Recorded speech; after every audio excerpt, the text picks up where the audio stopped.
श्री स्वामी समर्थ. बखर भाग 6. ब्राह्मणाचा पोटशूळ गेला. कर्नाटकातील एक श्रीधर नावाचा ब्राह्मण पोटशूळाने व्याधिग्रस्त होऊन गाणगापुरास सेवेकरिता राहिला होता. काही दिवस गेल्यावर एका रात्री यतिरूप धरून दत्ताने ब्राह्मणास स्वप्नात दर्शन देऊन आज्ञा केली की श्रीपुरीच्या पानाचा रस काढून त्यात सुंठ व सैंधव घालून भक्षण कर, म्हणजे तुझा पोटशूळ शांत होईल. श्रीधर सकाळी जागा झाला व रात्रीच्या स्वप्नाची त्याला आठवण झाली, परंतु श्रीपुरी कोणत्या झाडाला म्हणतात हे त्या ब्राह्मणाला कळेना. वैद्य व दुसऱ्या अनुभवी गृहस्थांना श्रीपुरीच्या झाडाबद्दल त्याने विचारले, पण कोणी काही सांगेना.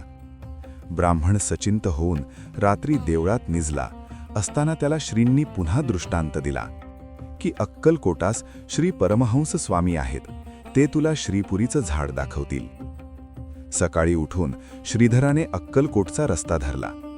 दुसऱ्या दिवशी अक्कलकोटास जाऊन पोहोचला. नव्या विहिरीजवळ मारुतीच्या ओट्यावर श्री स्वामी समर्थांची स्वारी बसली होती. श्रींच्या पायावर डोकं ठेवून हात जोडून श्रीधर महाराजांपुढे उभा राहिला. त्याच्या तोंडाकडे पाहून महाराज म्हणाले, अरे, निंबाच्या झाडाला श्रीपुरी म्हणतात. त्याचा रस काढून त्यात सुंठ आणि सैंधव घालून त्याचं मिश्रण करून 3 दिवस घे, म्हणजे तुझी व्याधी जाईल. ब्राह्मणाला आनंद झाला. आज्ञेप्रमाणे औषध घेतल्यावर 8 दिवसांनी तो ब्राह्मण अगदी बरा होऊन आपल्या गावी गेला. श्री स्वामी समर्थ.